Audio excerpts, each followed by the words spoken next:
ये इसे बंद कर लिया पहले।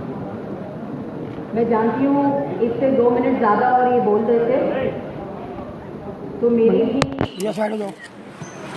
पेशेंट्स की कहीं ना कहीं परीक्षा होती और आपकी स्टूडेंट्स की भी हो जाती, इसलिए मैंने सोचा माइक खींच ही लूँ। मंच पर आसन। मैं जानती हूँ कि एक नेता और एक माइक की रिश्ते की कहानी हम सब पीढ़ियों से जानते हैं। अभी उस कहानी की गाथा बड़ी लंबी आपको ना सुनाते हुए मंच पर आसन हमारे प्रदेश के युवा मोर्चा के अध्यक्ष सुब्रत पाठक जी, राष्ट्रीय महामंत्री मेरे साथ भारतीय जनता पार्टी युवा मोर्चा में भाई सौरभ चौधरी, मेरे दूसरे राष्ट्रीय महामंत्री भारतीय जनता युवा मोर्चा में भाई अभिजात मिश्रा जी, मेरे युवा मोर्चा में लीगल कमेटी की प्रत्याशी जिन्होंने युवा मोर्चा से शुरुआत की लेकिन लोगों तक पहुंच के एक सबसे प्यारे विधायक बने और हमारे प्यारे भाई सुमेंद्र तोमर जी,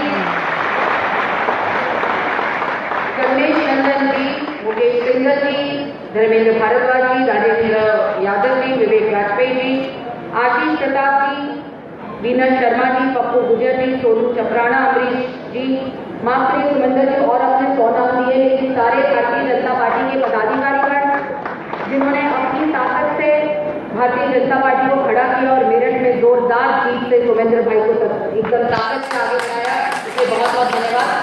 और यहाँ पे बहुत समय से आए हुए हैं भैया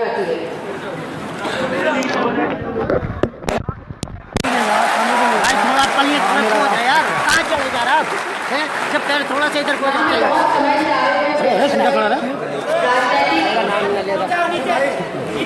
कहाँ राष्ट्रीय न्यूज में मुझे डाल रहे हैं भाई, आप किसको मत करिए, मैं हूँ ना यहाँ पर, मैं हूँ।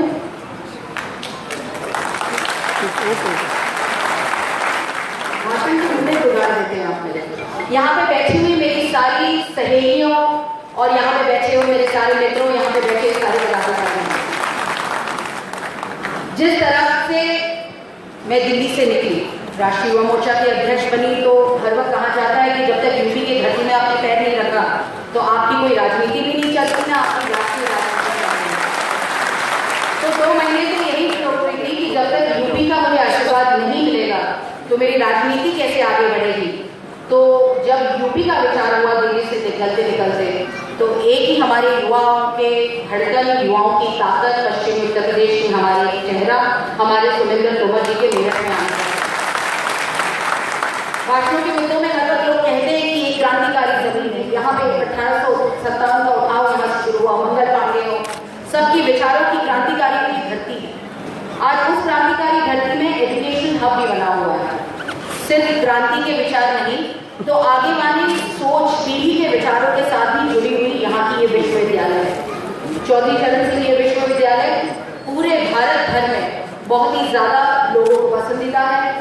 यहाँ पे पढ़े हुए सारे लोग, हर एक विश्वविद्यालय की अपनी अपनी खासियत होती है। इस विश्वविद्यालय की यही खासियत है, यहाँ से प्रोफेसर ज्यादा बनते हैं और हमारे प्रोफेसर साहब भी यहाँ पे बैठे हुए हैं। तो जो शिक्षा देते हैं, जो आने वाले भविष्य को बनाने वाले हैं, उजागर करने वाले हैं, इस यूनिवर्सिटी में से अच्छे अच्छे प्रोफेसर निकल रहे हैं। ऐसी ये विश्वविद्यालय है। यहाँ पे बैठी इतनी सारी लड़कियां देख के मैं बहुत खुश हुई और थोड़ी देर के बाद जब सरस्वती वंदना चली थी, कुछ लड़कों की आवाज देख के भी बहुत दुखी हुई। आप जानते हैं ना, रोमियो स्पॉट शुरू हो चुका है।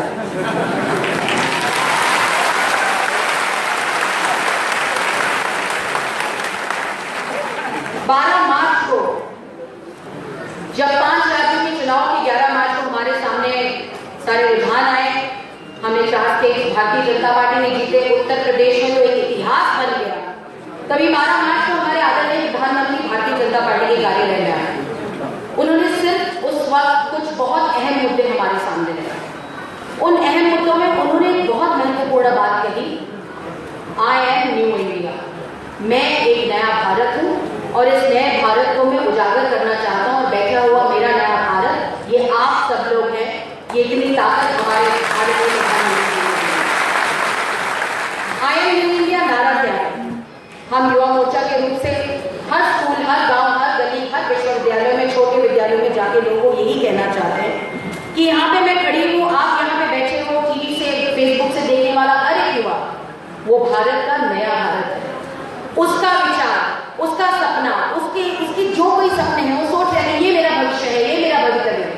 जो बैठी हुई यहाँ पे एक लड़की है, बैठा हुआ यहाँ पे एक लड़का, उसने सोचे हुए भविष्य की अपनी अपेक्षाएं, अपनी आशाएं, वही भारत की भविष्य की अपेक्षाएं, आशाएं, वही आई एम न्यू इंडिया है। आई एम न्यू इंडिया में जब आप नमो ऐप में देखेंगे तो बहुत सारी ऐसी अलग अलग प्लेसेस है जहाँ पे आपको एक शपथ लेनी है कि आज मैं जब आई एम न्यू इंडिया हूँ तो मैं उस नए भारत के निर्माण में मैं क्या देना चाहता हूँ। हर वक्त भारत निर्माण में कोई राजनीतिक पार्टी ने कुछ देना चाहिए, कोई युवा मोर्चा ने देना चाहिए या किसी राजनीतिक दलों ने देना चाहिए, ऐसे नहीं होता। भारत बनता है, सोसाइटी बनती है तो सारे लोगों ने विचार करके, जब क्रांति का निर्णय हुआ तो क्रांति का निर्णय कोई राजनीतिक पार्टियों से नहीं हुआ या कुछ चंद गिने हुए लोगों से नहीं हुआ। वो क्रांतिकारी निर्णय हुआ जब एक एक आदमी ने सोचा, एक एक महिला ने सोचा कि नहीं, मैं क्रांति चाहता हूँ और मैं इस देश को अंग्रेजों से आजाद चाहता हूँ। तो जब तक आप नहीं सोचेंगे तो इतिहास नहीं होगा। हम भाषणों के द्वारा अब तक पहुंचना चाहते हैं, लेकिन वो विचार क्या है? आज सिर्फ वो विचार भाषणों के रूप से नहीं है, तो वो करने के रूप से है। अभी वो जमाना भी चला गया कि accountability of a politician is just by his words. आजकल accountability of politician is by his deed. ये हमारे प्रधानमंत्री नरेंद्र मोदी जी ने करके दिखाया है। सिर्फ बातूनी राजनेता चलते नहीं है, तो जो काम करता है, जो बोलता है, सिर्फ बोलता है नहीं, जो बोल के कर दिखाता है, वही अकाउंटेबिलिटी आज हमारे देश में आगे बढ़ते दिखाई है। उस अकाउंटेबिलिटी के लिए आज यहाँ पे बैठा हुआ युवा, वो ये भी सोच रहा होगा कि कितना लंबा बोलेगी, 30 मिनट बोलेगी, 45 मिनट जाएंगे, मेरा लंच टाइम है, मुझे स्कूल जाना है, मुझे घर जाना है, फेसबुक पे ये चेक करना, ये है कौन महिला कि जिसने हमें भाषण करके दिया। लेकिन जब ये सब हम सोचते हैं तो हमको ये भी सोचना चाहिए, जब मैं अपने भविष्य की चिंता करती हूँ तो मेरे समाज के भविष्य की चिंता करती हूँ।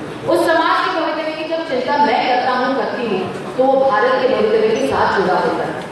यही अकाउंटेबिलिटी जब आप अपने नेता से मांगते हैं तो यही अकाउंटेबिलिटी आप अपने आप से मांगते हैं। इस अकाउंटेबिलिटी को ही आई एम न्यू इंडिया कहते हैं।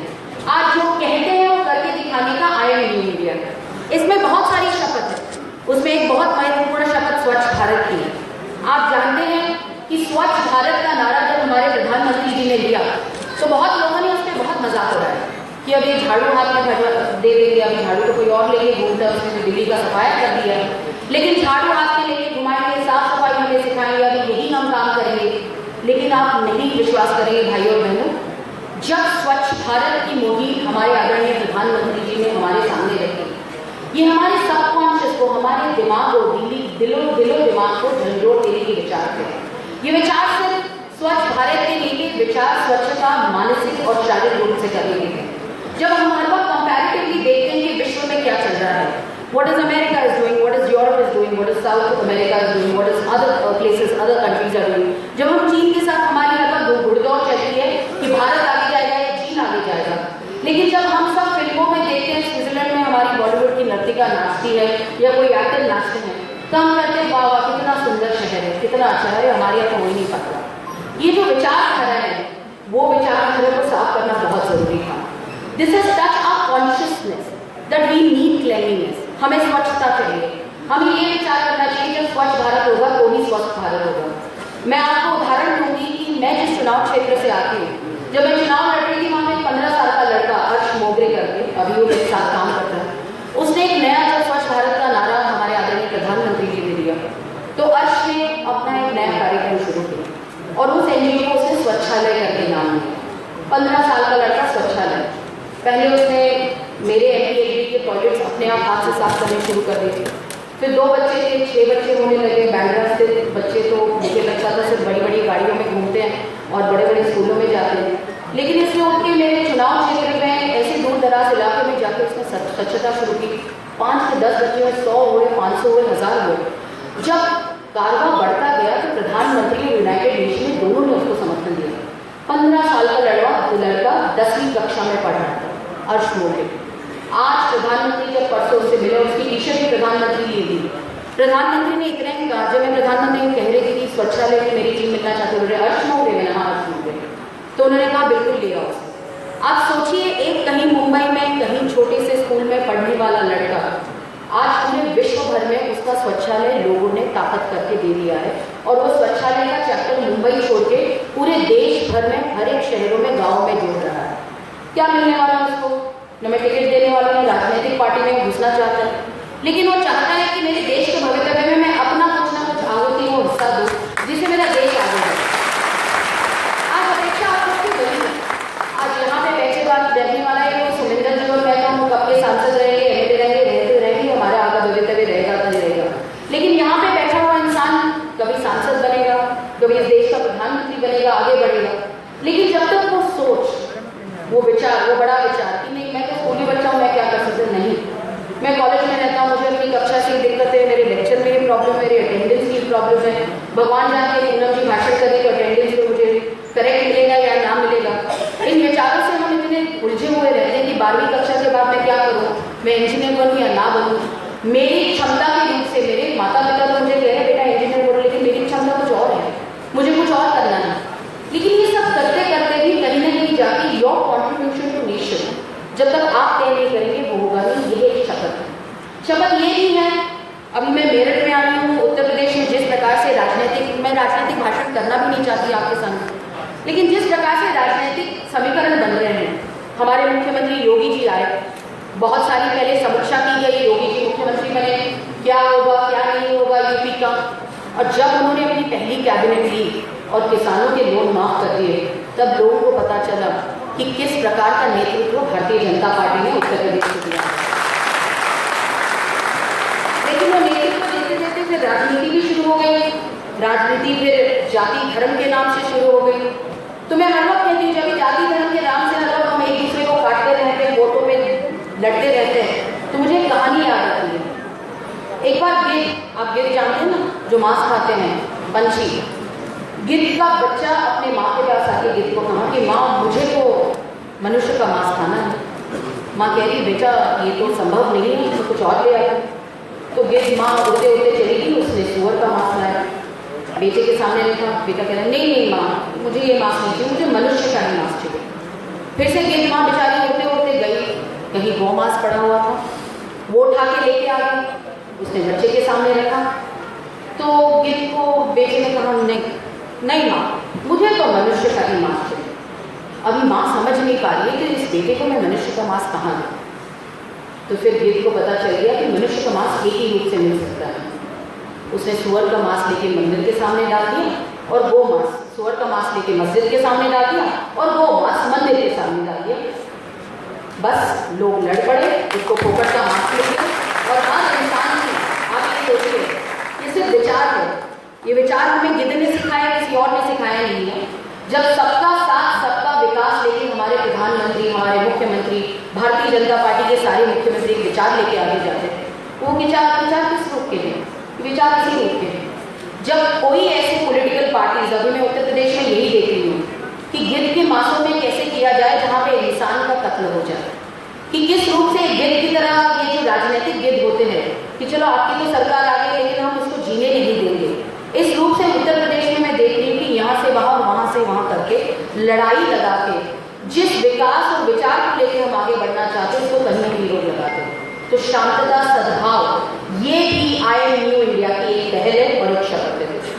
तीसरी महत्वपूर्ण बात आई एम न्यू इंडिया, जब मैं यहाँ पे दूसरा मेरा चरण है कार्यक्रम का, इसके पहले मैं JNU गई। जब मैं JNU गई तो बहुत बड़ा विरोध हुआ। कल पश्चिम बंगाल गई, वहाँ पे भी TMC के सारे कार्यकर्ताओं ने मेरे कार्यकर्ताओं को मारा, मेरा स्टेज तोड़ दिया, तो भी मैंने कार्यक्रम किया। लेकिन जो विचारधारा में I am new India, what is I am new India? It's a free India. मैं एक ऐसे देश में हूँ जहाँ पे डॉक्टर बाबा साहेब अम्बेडकर ने मुझे एक संविधान लिख के दिया है। उस संविधान में मैं किसी भाषा की हूँ, किसी प्रजाति की हूँ, किसी जाति की हूँ, किसी धर्म की हूँ, लेकिन मैं एक हूँ जिसे मुझे फ्रीडम ऑफ स्पीच मिलता है और उस संविधान के अंदर मुझे ताकत मिलती है कि जो मेरे दिल में है मैं वो हूँ। लेकिन जब मैं JNU गई तो मुझे पता चला ये संविधान सिर्फ दिखाने की बात है। मैं आपको कह रही हूँ कि विश्वविद्यालय को एक थॉट प्रोसेस के रूप से देखा जाता है। जिस विचारों को आप आगे ले जाना चाहते हैं, आपके विचारों को, उस विचारों को जब तक आप समझ नहीं पाओगे तो उसकी राजनीति बनती है और उसके बाद आपकी राजनीति बनती है, आपकी जिंदगी खराब होती है। उसी JNU में, जवाहरलाल यूनिवर्सिटी में मैं जब गई तो बहुत विरोध हुआ।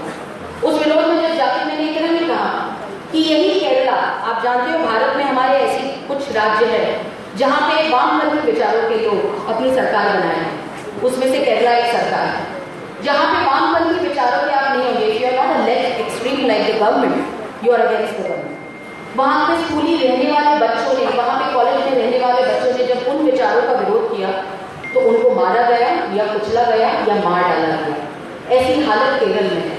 और उस केरल के सीपीएम की विचारधारा की जब स्टूडेंट्स विंग कहती है कि हमें आज़ादी चाहिए भारत से, भारत के टुकड़े हजार इंशाल्लाह इंशाल्लाह, तभी हमको दिखाई देता है कि किस प्रकार के विचारों को लेके ये विचार वामपंथी दल और अलग दल करें। मैं आप सबसे यही विनती करना चाहती हूँ, जब आई एम न्यू इंडिया का नारा हम कॉन्स्टिट्यूशन ऑफ इंडिया से जोड़ते हैं, जब प्रधानमंत्री कहते हैं कि ये विचार हमें आगे ले जाना है, मैं नया भारत हूँ, मैं सोचता हूँ मैं जो हूँ वही भारत है, what I am India and I am new India, इस विचारों को लेके आगे जाइए।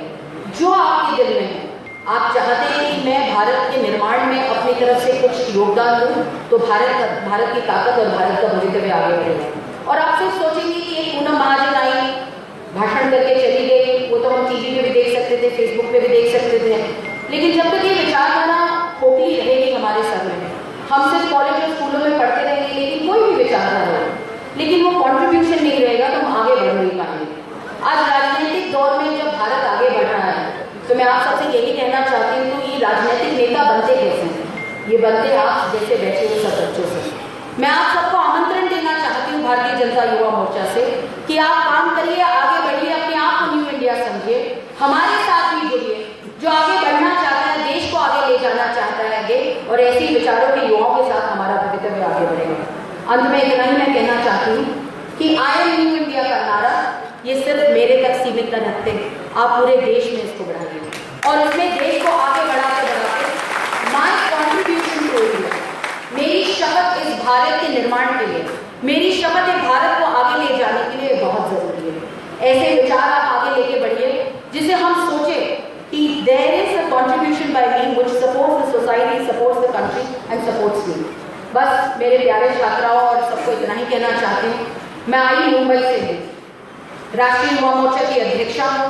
उत्तर प्रदेश में आते आते मुझे बहुत समय लग गया, बहुत स्वागत हुआ है, मुझे भारतीय जनता पार्टी के कार्यकर्ताओं ने बहुत बहुत प्यार दिया। इस प्यार की मैं ऋणी रहूंगी, बट इतना भी कहूंगी कि इस ऋण के साथ मैं इतना विचार करूंगी कि आने वाली भाजपा, आने वाला भारत, ये एक स्वर्णिम काल में जब भारत आगे जा रहा है, उसमें हम सबका योगदान रहे। और मैं हर वक्त कहती हूँ हमारे आदरणीय प्रधानमंत्री जी के बारे में, वो एक सूरज है, एक गलता हुआ, एक जलता हुआ सूरज, जो दूसरों को ताकत देने के लिए, यू नो सनरेज, हमें सूरज की क्यों जरूरत पड़ती है? क्योंकि सूरज हमें विटामिन डी देता है, सूरज हमारे सारे प्रकृति को बनाता है, उसकी धूप से हमें प्रकृति बनती है, हम जीते हैं, हमारी सारी प्रकृति जीती है। उस प्रकार से हमारे प्रधानमंत्री सूरज की तरह जल रहे हैं, लेकिन लोगों को प्रकृति की ताकत दे रहे हैं, वो हमें ताकत दे रहे हैं और आगे बढ़ाना चाहते हैं। जब वो सूरज की उपमा हमें उन्हें देते हैं तो सूरज की उपमा भी कम पड़ेगी, क्योंकि is burning himself and giving strength to us. So if we get, हमारे पास ऐसे स्टेट्समैन, ऐसा नेता हमारे सामने खड़ा है, तो मुझे लगता है स्वर्णिम काल में जब आपने योगदान नहीं किया तो देश का बहुत बड़ा अंधकार होगा। आपसे अपेक्षा करती हूँ योगदान आप देंगे और इस देश को, स्वर्णिम भारत को आगे बढ़ाएंगे। बहुत बहुत धन्यवाद। जय हिंद, जय भारत, जय यूपी और भारत